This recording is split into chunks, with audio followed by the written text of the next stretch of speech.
Olá, boa noite, tudo bem? Hoje nós vamos falar sobre a glória, o orgulho e a queda do rei Uzias. Está lá em 2 Crônicas 26. E eu vou ler só 3 versículos aqui para a gente poder entender essa história.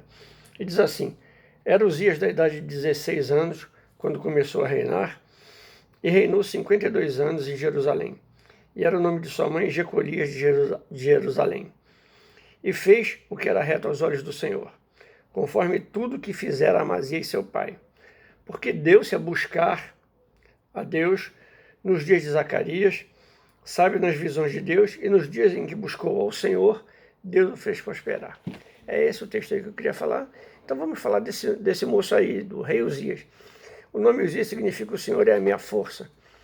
E descobertas arqueológicas comprovaram a prosperidade do reino de Jerusalém sobre o mandado de Uzias. Foram descobertas torres cisternas nas escavações de Curã, em Gileade e Berseba, e até um sinete de Uzias foi achado. Uma pedra tumular de Uzias também foi descoberta no Museu Arqueológico Russo, no Monte das Pedras das Oliveiras, e diz assim: para lá vieram aqui os ossos de Uzias, rei de Judá, não abram. Então, Uzias foi um rei notavelmente bem-sucedido em Jerusalém. Era guerreiro, administrador competente, hábil em organizar e delegar. Teve êxito na guerra e na paz, no planejamento e execução dos seus projetos, na terra e no mar, em edificar grandes cidades e desenvolver a agricultura e pecuária. Suas realizações lhe trouxeram grande fama, pois chegou a expandir as terras do seu reinado a ponto dela ser igualada ao tamanho geográfico do tempo em que Salomão reinava. Teve vitória sobre as nações ao seu redor, contando com a ajuda do ministério do profeta Zacarias e de um exército altamente treinado e fiel, portando equipamento bélico de ponta para a sua época. Nas suas conquistas, conquistas nossas podem ser comparadas à grandeza das realizações do rei Uzias. Mas mesmo assim precisamos acreditar ao Senhor todos os sucessos que conquistamos. Se o sucesso, as riquezas, as influências e o poder fazem parte das nossas vidas, sejamos gratos ao Pai, e Ele espera de nós a adoração, a obediência e a honra. Só que depois da morte do profeta Zacarias, Uzias demonstrou desprezo, desespero e fraqueza ao dar lugar ao pecado e ao orgulho.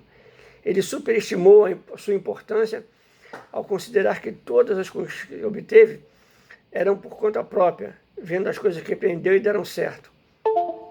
Ele ficou presunçoso e aos poucos se deixou dominar pela soberba do seu coração. Ele desprezou a autoridade sacerdotal e não reconheceu outras lideranças proféticas da sua época. Parte do orgulho do rei Uzias também veio da sua falta de gratidão. Ele não reconheceu que seu sucesso era um favor de Deus, que lhe deu saúde e inteligência para governar, e através das pessoas que estavam ao seu redor e o ajudaram.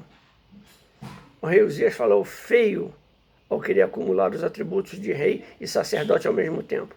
Deus não havia designado Uzias para ser sacerdote. E além disso, Uzias deixou de remover muitos símbolos de idolatria no seu reinado. Como rei, segundo a lei de Moisés, ele não poderia entrar no templo para queimar incenso, que ficava no lugar santo dos santos. Então, você vai vendo aí o que Uzias começa a fazer. Soberba sobe e ele acha que podia fazer toda outra coisa. E ele vai e entra no templo para queimar incenso e confrontar os sacerdotes na época.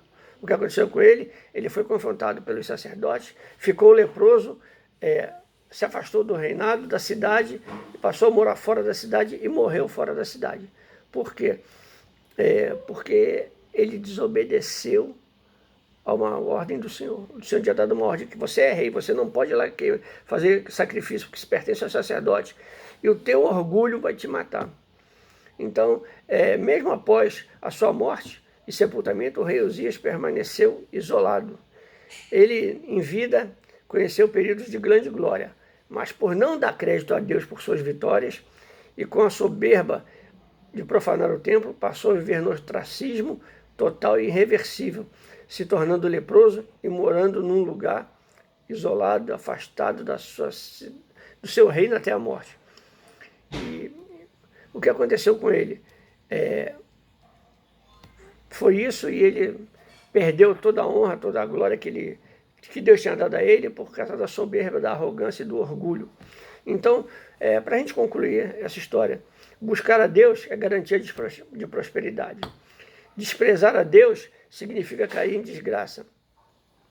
O autor de Crônicas deixa bem claro que não devemos nos concentrar apenas em buscar sucesso, mas sim em buscar conhecer a Deus e o que Ele deseja de nós.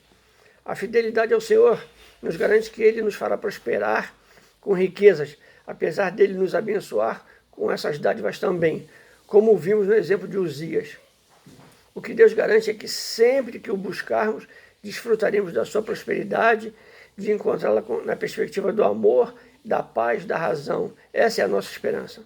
A fé é algo maravilhoso. Por meio dela, e através de Jesus Cristo, nós temos um livro chamado a Bíblia, onde tem experiências sobrenaturais com Deus. Quem crê não vive apenas no campo das retóricas, possui ter comunhão com o Criador dia a dia.